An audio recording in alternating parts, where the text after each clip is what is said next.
They were just talking about, Joe and Kayleigh were just discussing tariffs are set to go into effect tomorrow. In your role as vice president at Goldman Sachs, you're talking to CEOs all over the country. How are they handling this possibility? What changes are they making to their businesses?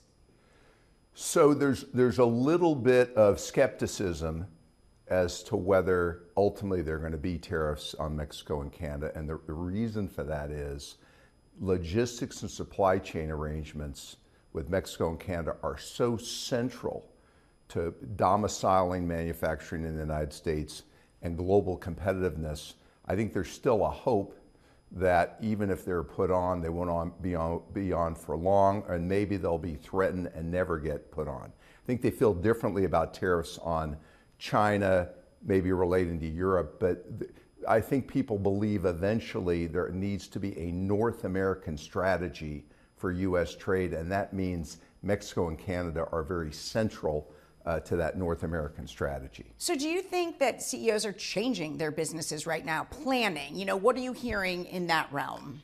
I'd say they are pausing and trying not to overreact, but are being prepared that they may have to make substantial changes. I don't think we're to the point where they're jumping at some of these potential tariffs or threats, particularly again on Mexico and Canada, but they're getting prepared to make alternative plans. The concern is it will raise costs and it may undermine their competitiveness globally.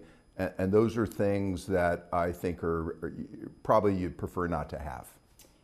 How do you think the Fed should respond? And are there any long-term concerns for the economy? So the Fed will be more likely to look at the whole puzzle, not just one action. So government spending cuts, changes to immigration, changes to energy ecosystem, changes to regulation, and then tariffs are part of that puzzle.